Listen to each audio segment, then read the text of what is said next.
Yo, this is good YouTube, and we are back with another stream. We are back for part two of the infectious madness of Dr. Dekker. So,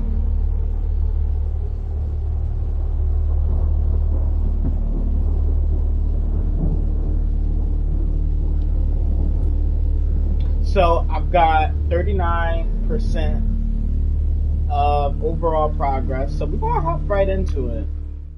We're gonna hop right Midnight in. each day. On Valentine's night, Time as you know it freezes. 20 minutes past 10. Keep up. Okay.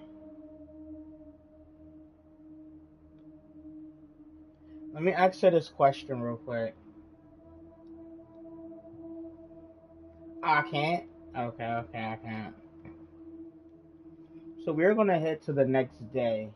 David Hunt, I can change my skin. then skins. Dr. Dekker dated his patients. I had a hot date. We went out for drinks. I took photos of Jessica. Dr. Dekker did phone On Valentine's Day. and ask me for Nathan's number. There was a girl there. Am I wrong to keep the locket? I'm allowed to talk to her, aren't I? He was preoccupied with finding Photographs. patterns. Rocking chair. I haven't been back to the beach since, I had a bit of a shaky loop incident. where I find something I set fire beautiful in the sea. to Hannah's clothes in the garden. I dug the grave. I wish I'd said goodbye. Dr. Dekker cursed me. It didn't weigh enough to have a body in it.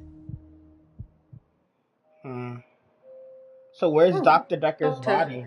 You surprised me. Reminds me of Officer Yates. Did I ever mention I had a special friend in the police force? Nah. It's not No. something you drop politely into a conversation. He's been doing some digging and he's found a couple things. There's a crime scene report that goes into all the gory details and another report that's about a patient you're seeing today, Claire. I'll put them both on the desk for you. And thanks for the grief counselling, by the way. It's really been helping, you know. I'm so glad you're here.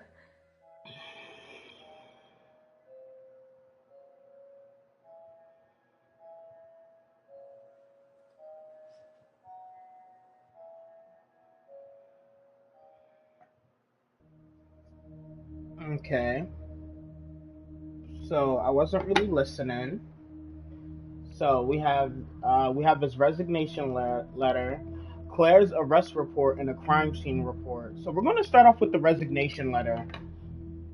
To whom this may concern, please accept this letter as a notice of my intention to resign from my position, Dr. Dekker. Okay. Okay. Title: Doctor, first name. But I did not tell him his first name. Last name: Dekker. The victim was located in his office, seated on a chair behind the desk, soaked in blood with an obvious chest wound. Paper spike, desk accessory, 150 millimeter long, protruding from the approximate region of the victim's heart.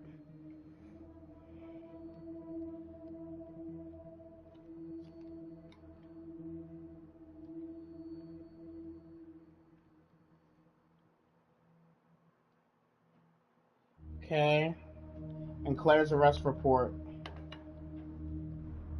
So at around 2400 hours or 2040 hours on Tuesday, November 8th, myself and PC 9725 Hope responded to a call received from a neighbor of the Bauer House, Western Park Avenue, concerning a reported disturbance. We arrived at the address and knocked on the front door, but there was no reply. When we then examined the rear of the property and gained entry through the insecure patio doors. We entered the property through this door, and I announced myself by shouting police, but did not hear any response. We searched the premises. Upon entering the dining room, I saw a female seated next to a man who was lying on the ground. The man did not appear to be conscious. Both persons were drenched in blood, and there was a substantial amount of blood on the carpet, walls, and furniture. I noticed what appeared to be a steak knife on the floor, which was also covered in blood. At this point, I asked the woman to put her hands on her head, which she did.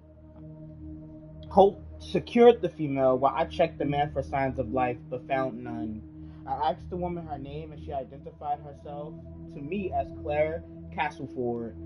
I asked if she knew the dead man and she said he was her husband, David Castleford. I asked what happened and she said that she had killed him. Following a search by Holt, which revealed no other person's presence at the house, I said to Castleford at 20:52 hours, "You are under arrest on a suspicion of murder." I then I then cautioned her and placed her in the back. Okay, I then cautioned her and placed her in the back of the police car for transportation to Weston Park Police Station. I can't scroll down or anything. So why did Claire lie to me?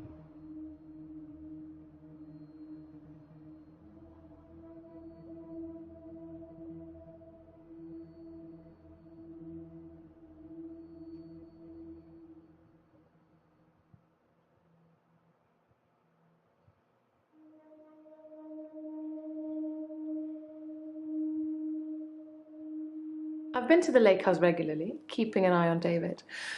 I saw the girl again, the one I told you about. She was playing outside. Okay. A paper spike is an odd thing to use as a weapon. I suppose if it went directly into the heart, it might work. Or through his eye, or perhaps through the ear and into his brain. Or was it just a frenzied, bloody mess of a murder? Do you know, Doctor? It makes for interesting reading, doesn't it? I can tell you're dying to ask me about it. Fire away. Why did you lie? That's what it says. I can see you're confused. The police say that David is dead, fatally wounded when I stabbed him. The coroner says that David is dead. Everyone says that David is dead. There was even a funeral. But I know he's alive.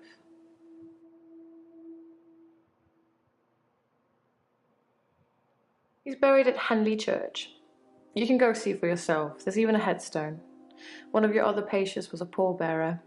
I never forget her face. You should ask him.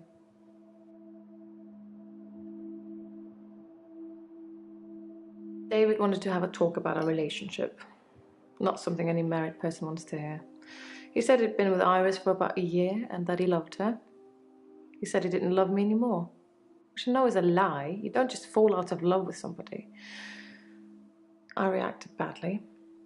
I grabbed the nearest weapon I could find, which happened to be the steak knife, and stabbed him with it. There was so much blood. I instantly regretted it. So I fixed him. You fixed him. It was about a week later. I brought David back to life. Not with voodoo, not with virginal sacrifice. I just willed it to happen, and it did. Dr. Dekker told me it was possible, but only if you're not buried. He says once you're in the ground, there's no coming back. But until then, you have a chance at resurrection. So, did you dig up his body? Yes, resurrection. But now that I've seen the results, I don't think there's anything holy about it. I think reanimation is more an accurate term. Like, I'm an evil necromancer raising things from the dead. I think his brain was already decaying during the week that he was dead. Important bits. So when I brought him back to life, I didn't heal him completely. Just gave him life in the state he was in. I mean, he's hunting and killing things and trying to roast them on fires he can only light with matches, but that's about it. He's your basic Neanderthal. So I have a problem.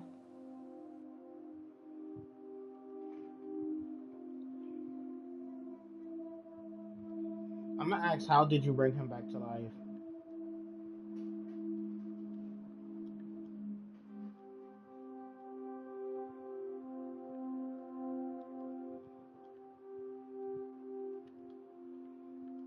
Yes, resurrection. But now that I've seen the result... I said, how did you resurrect I'm him? being charged with murder because the police don't know he's still alive, and I can't get David to vouch for me for obvious reasons. I think it would raise quite a few more questions than answers, which is why I'm hoping that you'd be able to help me. No, I'm not. Considering the circumstances, I'd be grateful if you could see your way to declaring me temporarily insane at the time of the murder, to lessen my sentence. Because I'm not a killer, but I can't prove otherwise. You don't still think I'm a killer, do you, Doctor? At worst, it's manslaughter. I didn't mean to kill him, I just stabbed him a bit. And although he was dead for a week, I brought him back to life. Does this mean you won't help me? Was I temporarily insane? No, you wasn't temporarily insane. I'm going to pretend that I didn't hear that.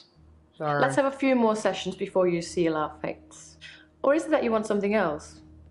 Like Dr. Dekker did? Oh, well, what did he want? That coochie? Dr. Dekker teased me mercilessly about my alleged ability. He didn't believe I'd reanimated David. Once, he presented me with a dead mouse and commanded me to give it life again. I didn't, of course. It's not something I'd throw around lightly. He changed his mind about me eventually. And then he mentioned the girl.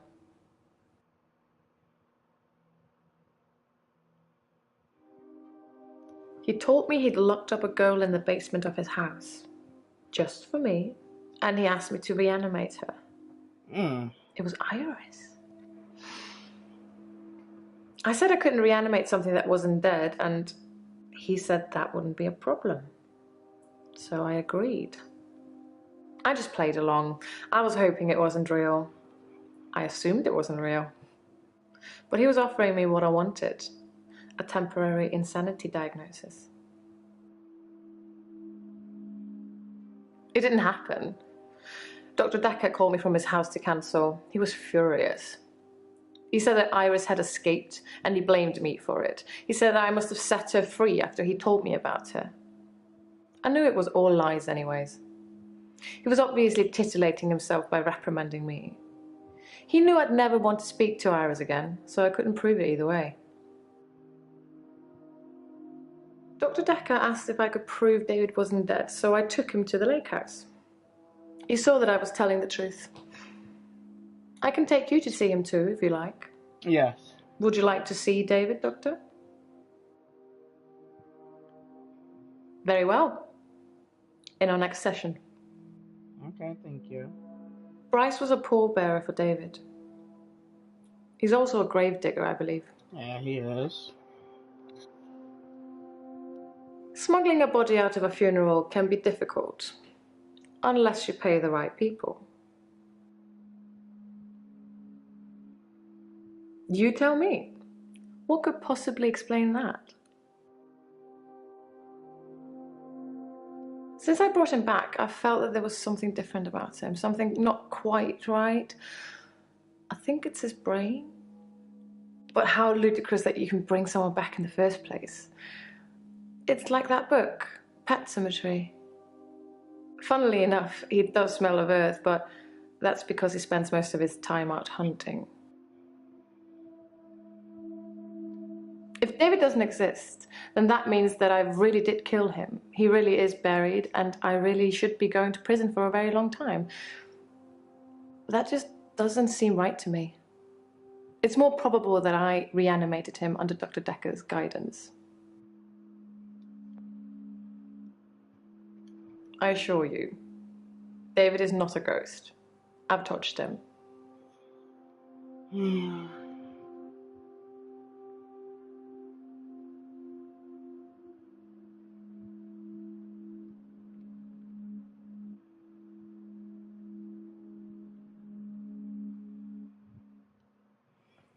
How astute, Doctor.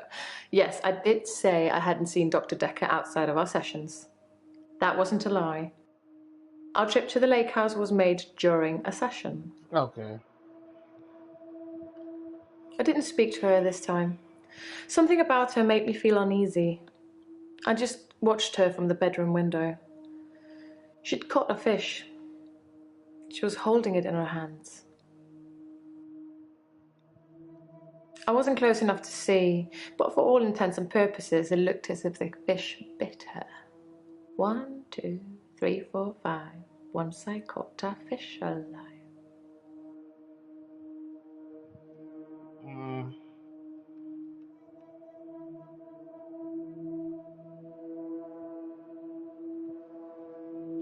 So I'm gonna immediately question Bryce. Hello, Doctor. I've been thinking about our last session, and I just wanted you to know that I'm not a bad person. I know taking naked photographs is wrong. Is that what you still on? But you don't know what it's like until you face the same temptation. I'm assuming you don't know what it's like. Do you have an extra hour, Doctor? Thank God for that. There's someone else in my hour. A hooded figure, watching me and following me. I followed it too.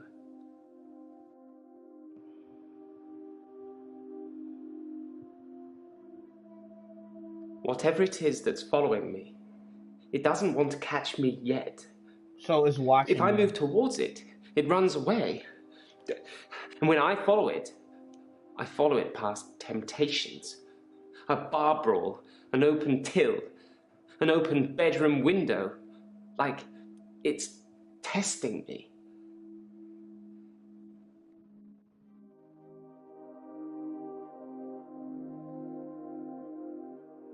I split the brawl up.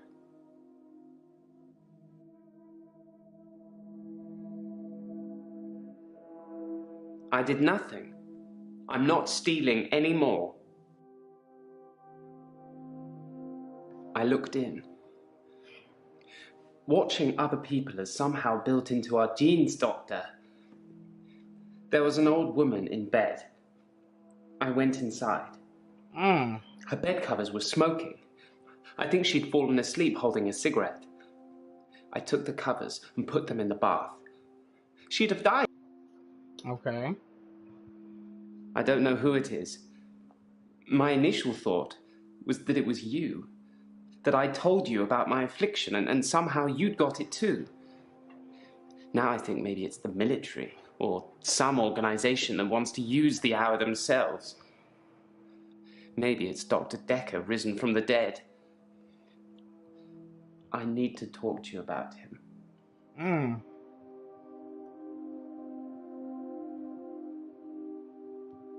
I'm surprised I haven't been approached earlier. I mean, my skills in the military. Special ops would be a breeze, wouldn't it?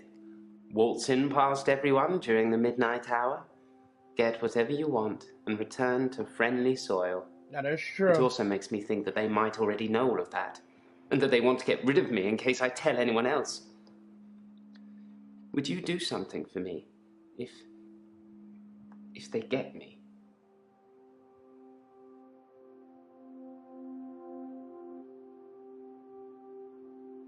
Would you tell Jessica I love her? She didn't really know me that well, but I did love her. And also, there's a hard drive in the bottom drawer of my drinks cabinet. Please destroy it. Please, don't look at it.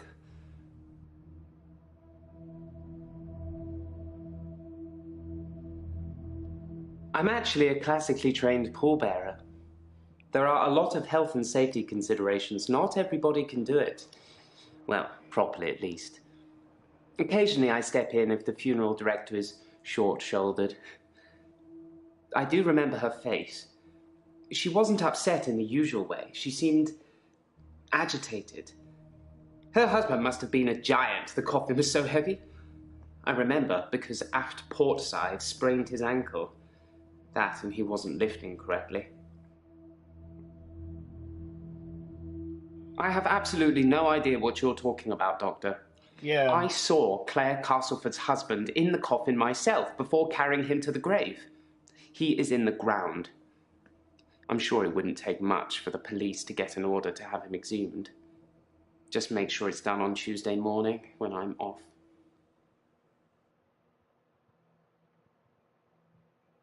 So who's lying? Because Claire said that Bryce dug him up.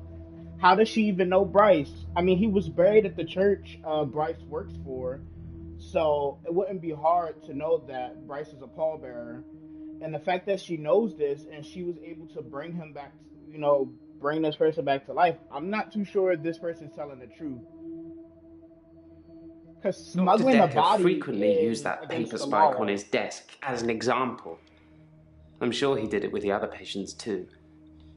He'd make me look at it, touch the point to see how sharp it was.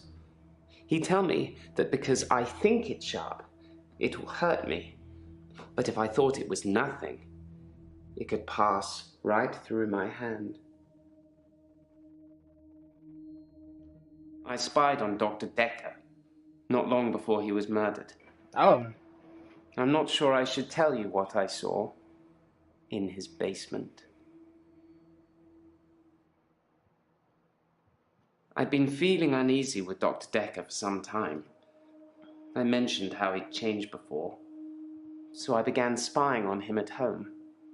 One night, the basement door was open, and Dekker was returning upstairs. I skipped past him, and there she was, a girl. It was difficult to tell. It was dark, and she was chained. I removed the chains, dressed her, and sat her in the police station. There's no evidence, though. No evidence of what he'd done. But she was free. I saved her. I'm not evil. I destroyed evil.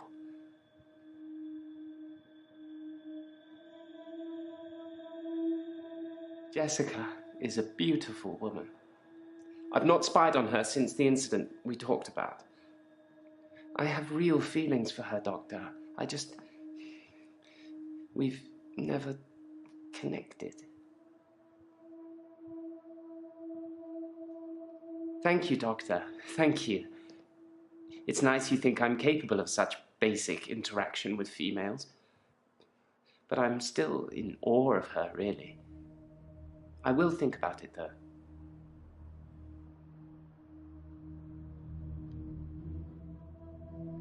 I find using nautical terms to describe the position of pallbearers fitting. Plus, most of them are 3 sheets to the wind. You know, drunk. I put my hand through a rusty nail at work today. It hurt like hell and bled like I'd been shot. I closed my eyes and thought, this isn't happening. The nail is just a worm, and it will wriggle through me. When I looked back, can you guess what I saw? When I looked back at my hand, it was healed. Look, see?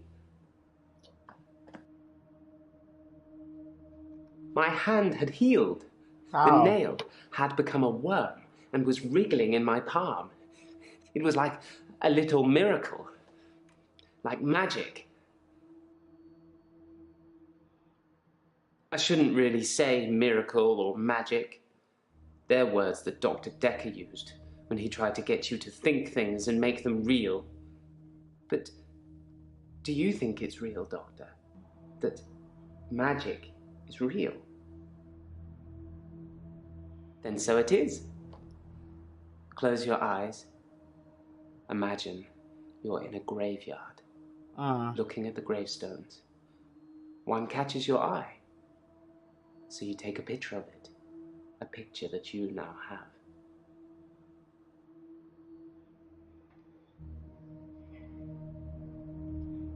I see.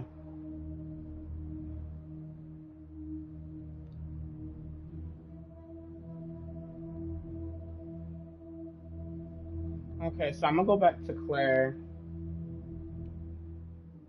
Okay, so I can't question Claire anymore. I don't think.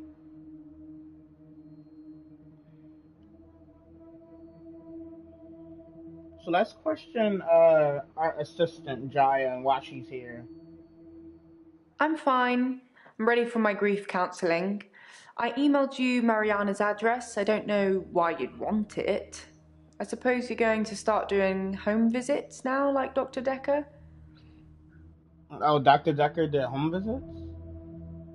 Doctor, if you don't want it, don't text me and ask for it. It's all right. I don't mind doing menial tasks for you. Someone has to do them.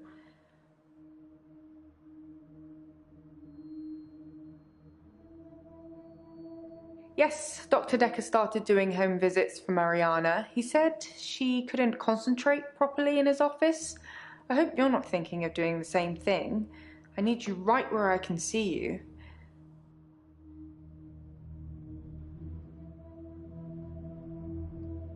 Checks and balances, Doctor. Somebody needs to be watching the watchman, so to speak.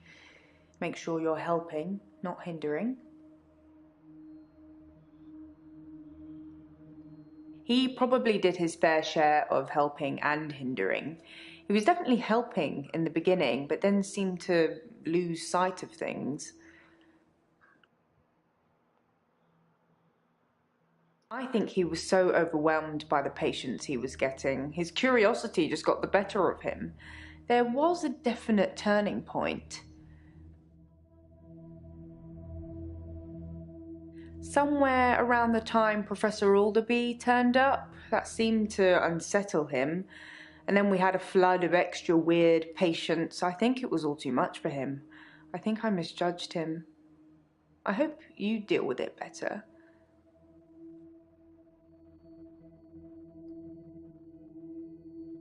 I think that's all settled now.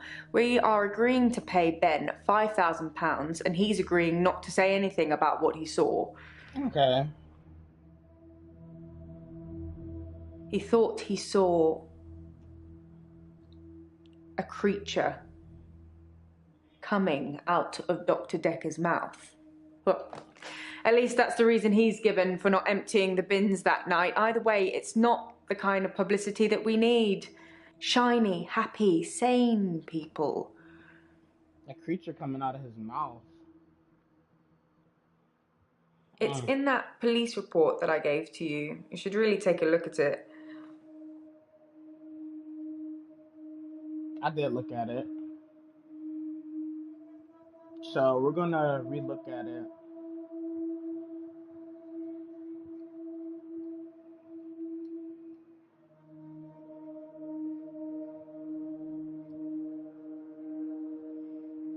So it's like a little spike that he puts on his desk.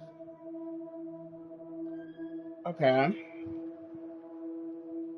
Grief is such a strange word if you keep saying it. Grief, grief, grief. It sounds like somebody's being whipped. And you're going to ask me how I feel today? Some mornings I come into work and still expect him to be here.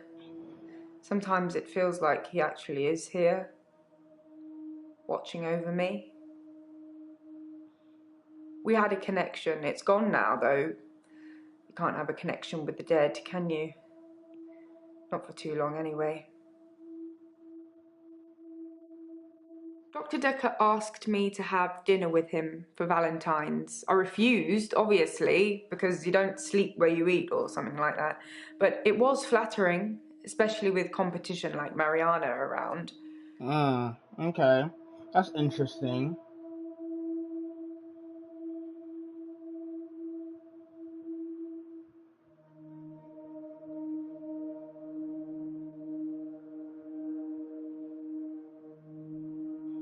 I was at home on my lonesome, Doctor, like I said before. Sorry, I didn't mean I was competing. I was happy Mariana was going out with him. I didn't want to be romantic with him. We had a stronger connection than that. Okay. What do you mean?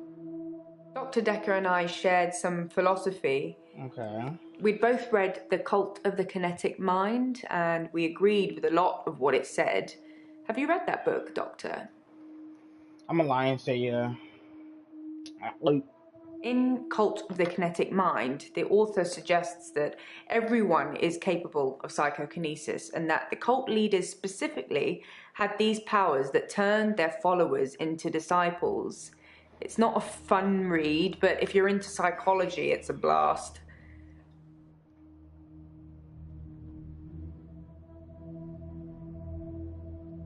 No, not at all in my experience. Dr. Dekker had an unusual number of patients who claimed psychokinesis. Either he'd been specifically looking for them or someone had been sending them. Okay. Psychokinesis is the ability to change the physical world without actually touching it, just Okay. by using your mind. It's not just about bending spoons. It covers all sorts of things like telepathy, telekinesis, telesabalas. Shoot me, I'm a Kojak fan.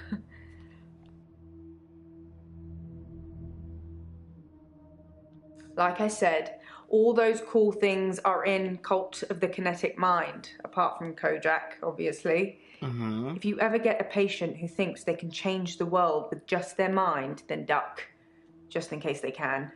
But seriously, do a whole load of shrinking and make them better. Whether you believe in psychokinesis or not, you'll need to figure out your approach with those that do. It's entirely possible that someone is targeting this practice with psychokinetic patients. To what end, I don't know. It's no coincidence that most psychokinetic patients are diagnosed as insane, or at least temporarily insane. It's a handy diagnosis if you're facing criminal prosecution, especially if it's for murder. How do you make people who think they have special powers better? Do you remain passive and support, encourage them, take them away?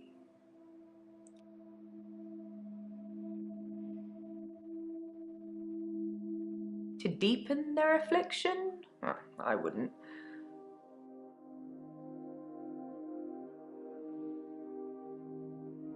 I didn't really speak to Nathan that much at all, but I have this strange feeling that I know him really well.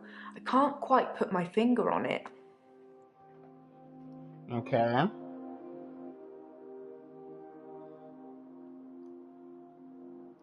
Honestly, I think Dr. Dekker had a bit of a crush on Mariana, or vice versa. I'm not really sure. There's some footage from their home sessions if you want to see them. That was a joke, Doctor. I guess we found our level.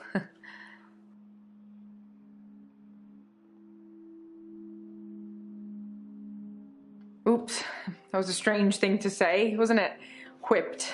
Am I all whips and chains in the bedroom or dominant in the boardroom? Don't answer that, it's not a question. It's early days for a harassment suit yet, what with Ben's nervous shock already. Dr. Dekker did send me to see his mother once. She was dying in a nursing home and he didn't want to see her. I remember him calling her a manipulative, evil old hag. You tend not to ask any more questions after that. Okay, so we got a new person question. Professor Warwick. Professor Warwick, I'm a physicist. Where's Dr. Dekker? Is he really? Actually dead? Not a worthy adversary after all, then?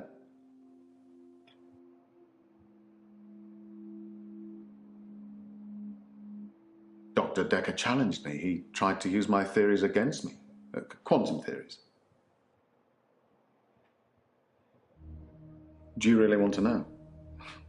Dekker's eyes used to glaze over whenever we talked about that. He didn't believe in quantum physics. As if it's something that you can optionally believe in. Well, it started with an experiment. Okay. Have you heard of quantum suicide, Doctor? I actually did hear them talk about it. Well, then I'll be brief. according to the laws of quantum suicide, if I were to shoot myself now, then one branch of my timeline would result in my death, whilst the other in my continued existence. I simply applied that logic to something different. So basically, what happens, like he used the analogy of killing himself. Quantum suicide is basically, yeah, I kill myself in this life and then this timeline, but in another timeline, I continue to exist and I keep living. Gambling. I set up an experiment whereby I would visit a casino and place a very large bet at a roulette table. Now, I would always bet on odd. Now, the results of this particular experiment were mundane. I won as many times as you would expect according to the laws of probability, but then I changed a parameter.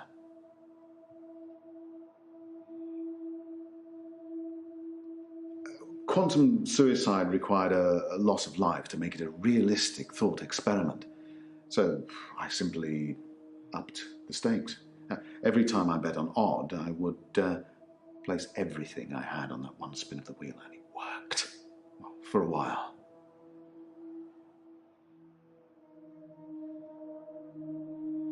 Why not gambling? My wife Vanessa left me for a neurosurgeon. Okay. She emptied our entire combined wealth into her barrister's wallet. I needed more money. Physics provided me with a solution. Really? We were married for 14 years, 7 months, and 3 days. Vanessa couldn't have children, at least that's what she told me. She grounded me in reality. I'm not complaining. It's probably what I needed. But part of me always thought that one day I'd achieve immortality through science and we'd be... It wasn't to be, though.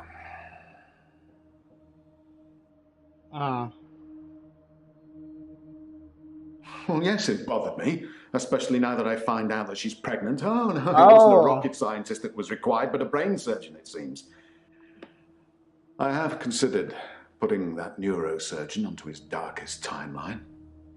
But I'm not a killer, it would seem. Dr. Dekker killed it, and I can't get it back. How did he kill it, bro? What? Well, my theory, quantum gambling. If the stakes are high enough, you will win every time by simply shifting your consciousness into that branch that wins. It's tricky, but it can be done. Dr. Dekker didn't like that. He saw me becoming rich and powerful, and he hated that. That's why he proffered the hangman's paradox. Well, imagine a judge sentences you to death. Now, it will be Monday or Tuesday next week, but it will be a surprise. Well, which day do you think you'll be executed?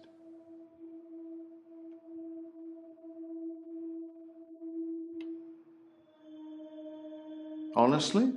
Well, I think he feared quantum physics. He didn't like things being explained in terms of science, almost as if he'd have preferred chaos. Well, it can't be Tuesday, because if you're still alive on Monday at midnight, then you know you'll be executed on Tuesday, so it won't be a surprise. Conversely, it can't be Monday either, because, well, you'll be expecting it to be Monday by deduction. Hence, a paradox. Dr. Dekker tricked me. How? He told me that sometime in the future I would lose a bet, that I would lose all of my money. Now, this didn't seem likely because I had quantum gambling on my side and it was working. But he unnerved me. He made me doubt myself. And then it happened. Oh, and then he lost. Recently, I lost everything that I'd managed to build up since Vanessa left me. More like he jinxed you. I was at a fundraiser for a charity called Mind Stretch Outreach. Don't know how I got roped into that, I can't remember. But it was full of very clever children with bizarre outlooks on life. And Jaya. It was Jaya who asked me to go. Okay, Jaya. Oh, she's Dr. Dekker's lovely assistant. I imagine she's your lovely assistant now. Yeah, she always smiles and makes me a cup of tea before a session. That smile. Which reminds me, my session. Can we talk about my problem now? It's full of poor kids with very capable minds. I did give them a talk on quantum tunneling once, and they loved it. Not sure it'll put dinner on the table for any of them, though. Oh, you're going to have to Google that, Doctor, I'm afraid. I'm not a walking Wikipedia. I feel you. I'd love to tell you, but I am paying you by the hour. Maybe look up Schrodinger's cat whilst you're there. I'm not a gambler, Doctor. I'm a scientist. Obviously. I need more money. It's true I've run out of money for my research. An opportunity has arisen. What opportunity? A very wealthy group of individuals have offered to pay me a very large sum of money if I attend their next private soiree. They don't want a talk or anything like that. They want a practical demonstration. Quantum gambling. It's a pet project. It's got nothing to do with work. But if I don't have significant amounts of money to lose, then there won't be enough jeopardy for the experiment to work.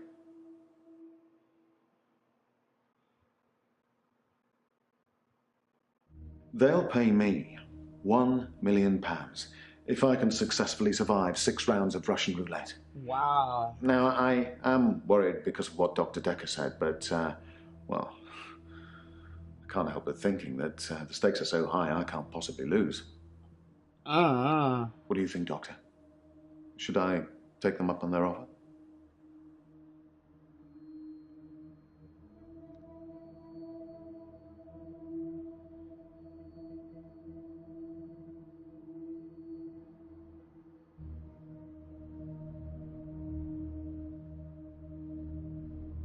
I don't know, chat. Should I tell him to take them up on an offer, or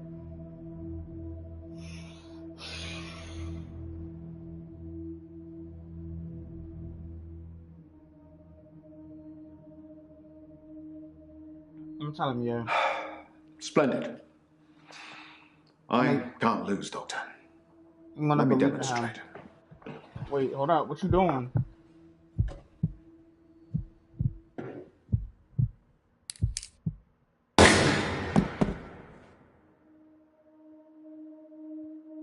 What the hell happened? Did he die? Oh shit. That's crazy.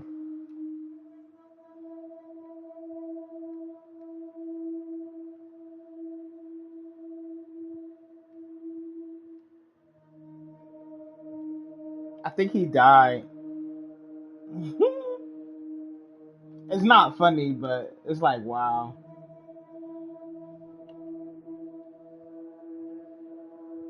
I'm okay. Thanks for asking. It's rent day, and I always feel a little blue on rent day. Oh, you're not getting no money from me, so. Rent day is the day I pay rent to my landlady.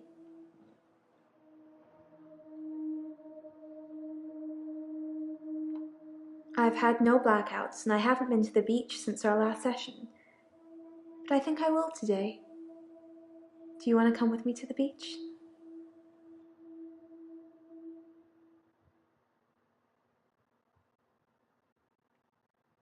Doctor, I think you're getting a little anxious.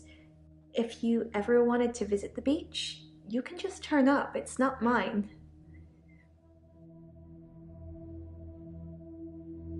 Dr. Dekker used to put my checks on that thing. I guess someone thought they weren't getting value for money.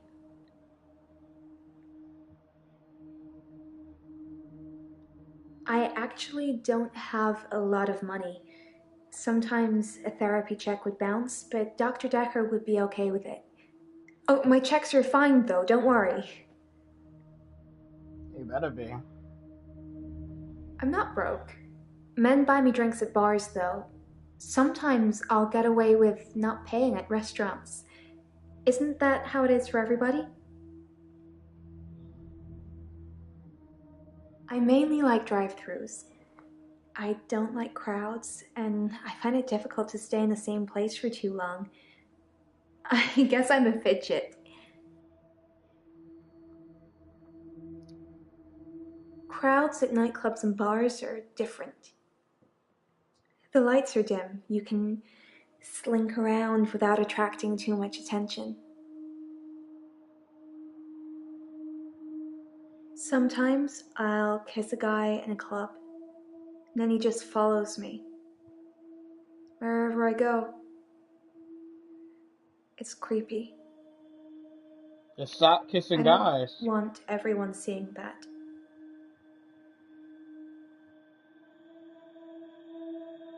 They follow me wherever I go. Anywhere. Where do you think they follow me, Doctor? Like, are they following you home? Like, It depends where they follow me. If they follow me home, they bang on the door for an hour or so, then leave. Other places, they just disappear. I don't see them again. Well, they don't just disappear into thin air. I think they return to the place I found them. But I've not run into the same person twice. You've got a good memory, Doctor. Let's talk dreams. Sometimes I'll dream about a light. okay. Deep in the ocean somewhere. I head towards it because it's warm and glowing like a beacon. And when I'm at the bottom, it's the most beautiful thing. Like a welcoming sun. Like I'm home. And then I wake up. It's so beautiful. It calls me. It's like I'm in a trance. What does the dream mean, Doctor?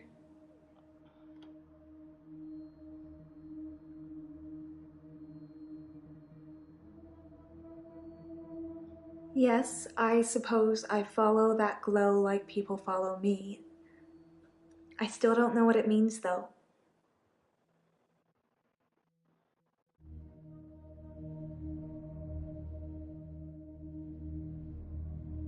Yes, they follow me home.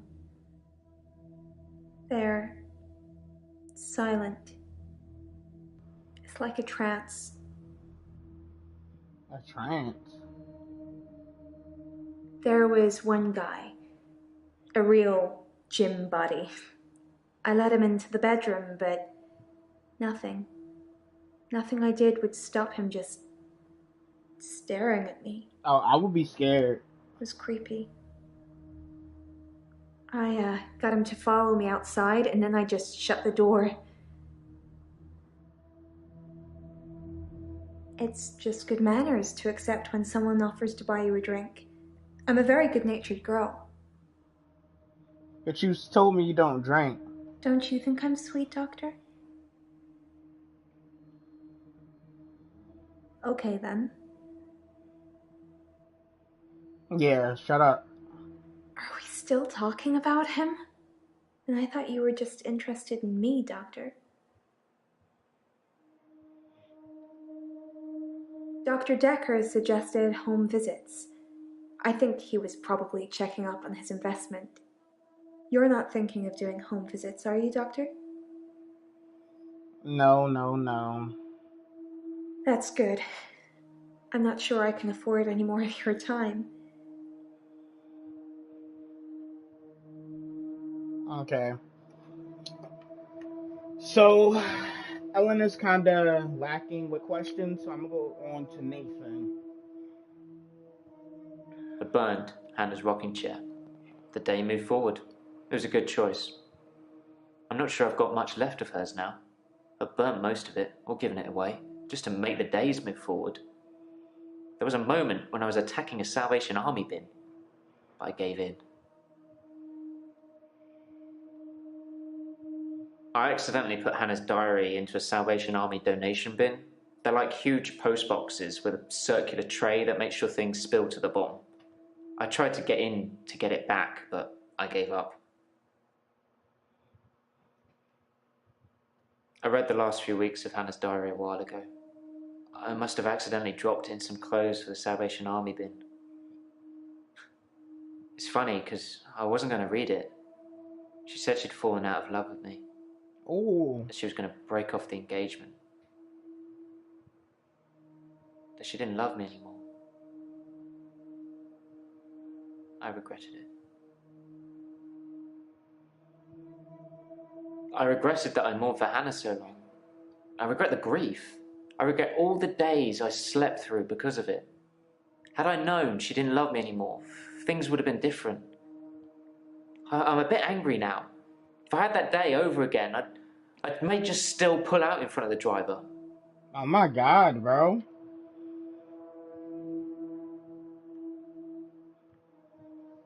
I didn't notice Dr. Dekker had a paper spike. I haven't really seen more than a foot in front of me since Hannah died. I've told you all I know about Dr. Dekker. He started out good, then turned a bit crazy towards the end. When you start giving people more problems as a therapist, that's a bit crazy. I started out with depression. Now I seem to repeat days. Even if you don't believe the repeat days, then I clearly have extra mental health problems that he's given me. Okay. I think that he possibly cursed other people, a bit like he cursed me.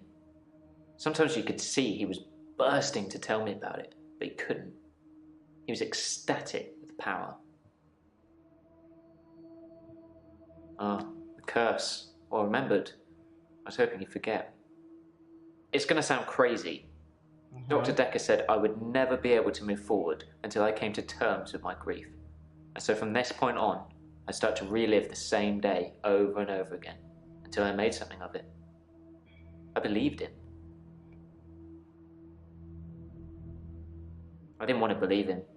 I remember I said, you can't just say things and they happen. He laughed and laughed. I think he was going mad. He said he'd give me a demonstration.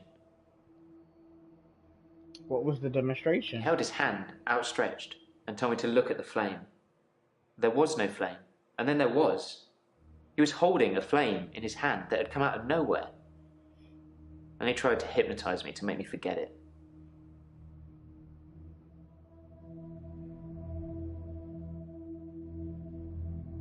He tried. He'd become bored of me, so I got much of my insight from calls or messages he'd take during our sessions. I think because he hypnotized me, he didn't want to play with me anymore, so I got basic therapist.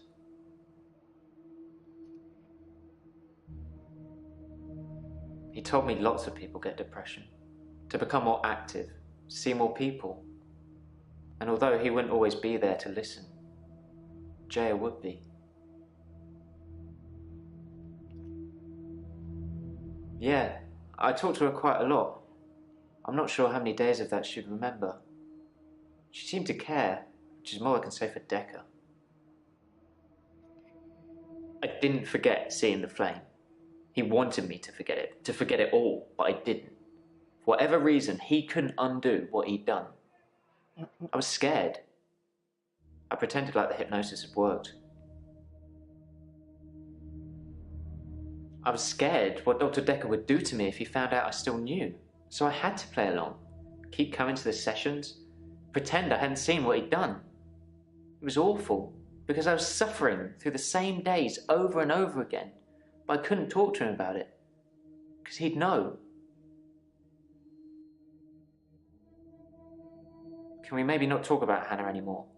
And thanks for the dating advice, by the way. I signed up for a dating website. It's a bit easy, to be honest. If I message something they don't like, I change it when the day replays. It's not very honest. If I'm being honest, I'd probably rather ask out one of the patients I've seen here. The friendly redhead with the accent. I didn't kill Dr. Dekker.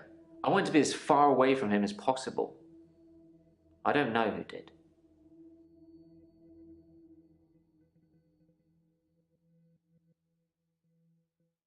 I'm fine. Work's fine. Hilda's fading fast. Terry's Terry. Oh, you'd be pleased to know I don't have the locket anymore. I gave it back. All of it. Every single keepsake.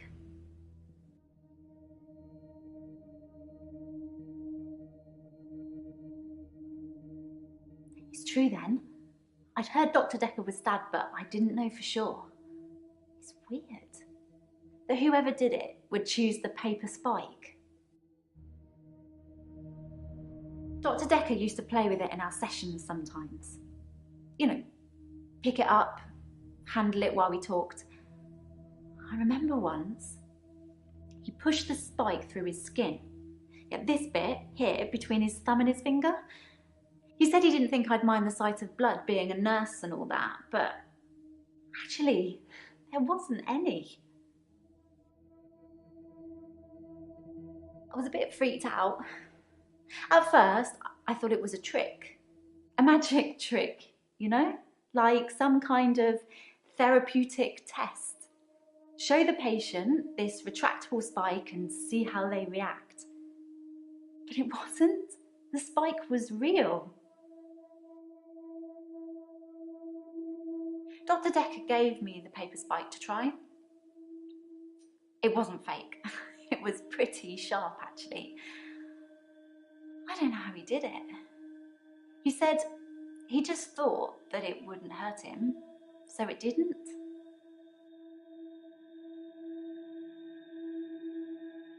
You told me to. Well, not in so many words, but you said I shouldn't have kept them. And what with Terry going around telling everyone I stole them, I didn't feel like I really had any choice. The lockets, the watch, the ring. But I kept the little bird Sarah Dekker gave me. I wasn't supposed to mention her. Dr. Dekker's mother. She was one of my first patients, but she died a while ago. Hilda's nearing the end. She's been sleeping a lot, not eating much. She hasn't been that argumentative either. Although, she did give me a vicious scratch yesterday. It was nothing. I was just trying to give her meds. It's hard, you know. I'm trying to help her, but she keeps fighting me. It'll be better after she's seen her daughter. I've decided I'm going to do it tonight. She hasn't got much time left. You know the answer to that, Doctor. What have we been talking about? What can I do for Hilda that will make it all better?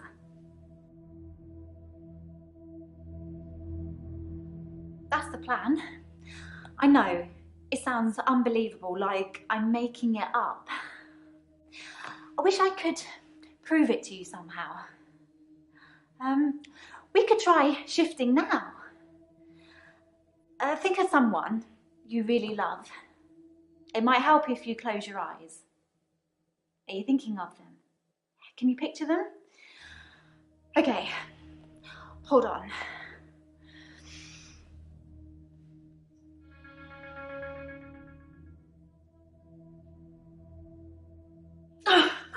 Sorry, I don't think it's going to work. On the bright side, that probably means you're not going to die anytime soon. It's tricky. I mean, I'll sound exactly like Hilda's daughter, but I try and keep it vague because I don't become her. I don't know what she would really say. I say things like, It's okay, don't be scared, I love you, Mum, or I love you, Dad. But it doesn't really matter what their relationship's like because it's not really them. I always do the Disney version. The best, most loving version. That's what my patients want to hear. And maybe deep down they know it's not the truth, but it's got to be better than the reality. Does it really matter if it isn't the truth? Isn't it worth it if it brings them peace? Tell me honestly, Doctor, do you really think that what I'm doing is wrong? Good, because I really feel this is something I have to do. Terry seems to have backed down since I gave the keepsakes back. Actually, it doesn't seem like she's been very well. Not her usual self. Maybe she's got a bug or something.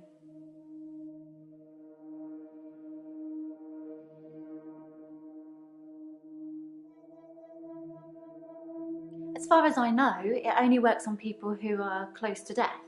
That's the whole point of it. I have to hold their hand, and they have to think of the person, and they have to be near death. And those seem to be the 3 criteria. It just makes things complicated, doesn't it? I knew Dr. Dekker's mother before I started seeing Dr. Dekker. She's dead, and now he's dead. I'm sure you're going to have a field day with it. Yeah, that's the reason I came to see him. I knew she was dying, but he refused to talk to me unless I booked a session, so I did. And well, here we are. I told Dr. Dekker that his mum was dying, that he should see her before it's too late. But he wasn't interested. It wasn't like he hated her, it was just like it wasn't important. He asked me to take care of it for him. He did send his assistant along to see her once. Sorry, your assistant.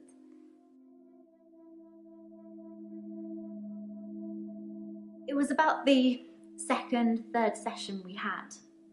He said he could tell that I was a good person, that I wanted to help people, and that I should think really hard about how I could do that. That's how I discovered shifting.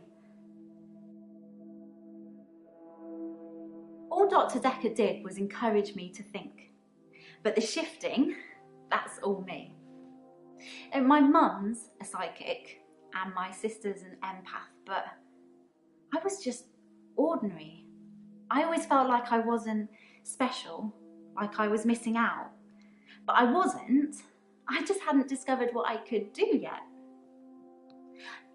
Sarah Dekker was one of the first ones I tried shifting for.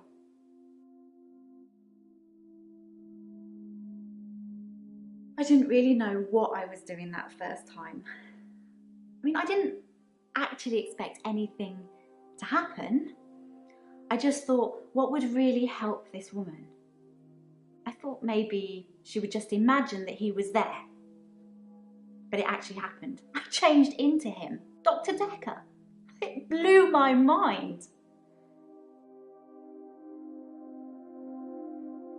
To tell you the truth, I don't really know what an empath is. I should probably Google it sometime. My mum's got these spirit guides and they tell her things. Mostly about my love life, it would seem.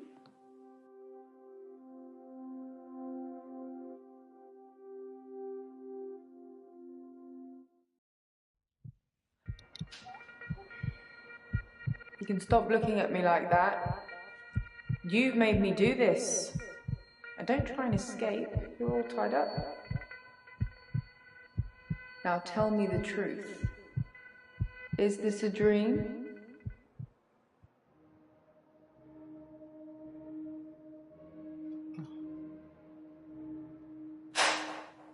That's the wrong answer, Doctor.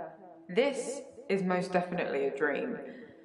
Now, tell me, do you believe that people can have kinetic powers? And how do we treat people with kinetic powers? Do we encourage them or do we discourage them?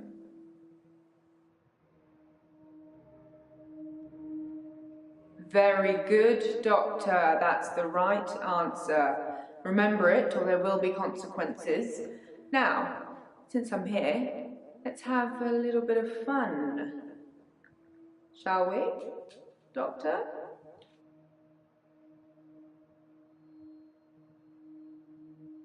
What the hell?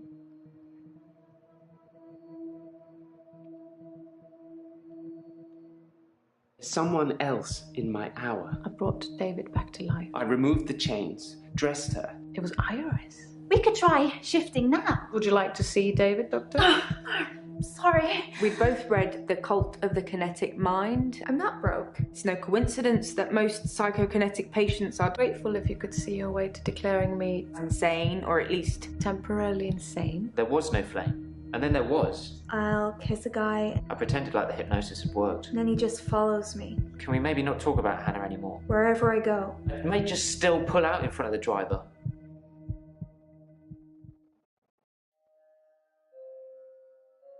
Act 4, Dreams.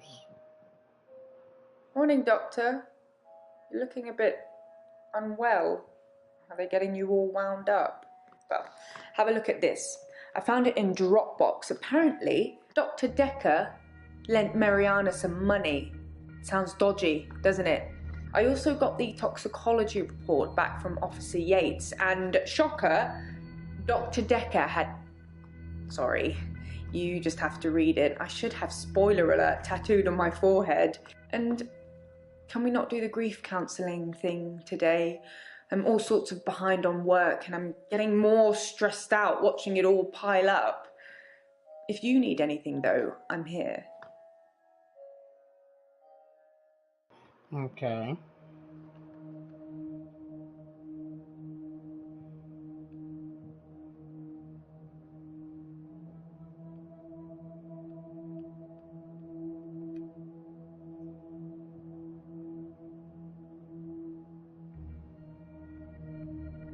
Alright, chat. I'm gonna leave this off right here, to be honest.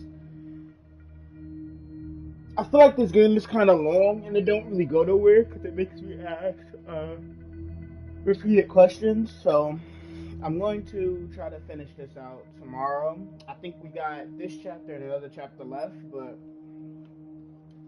I'm gonna save 2 for the finale. But I'll catch you guys on tomorrow's stream. Peace out.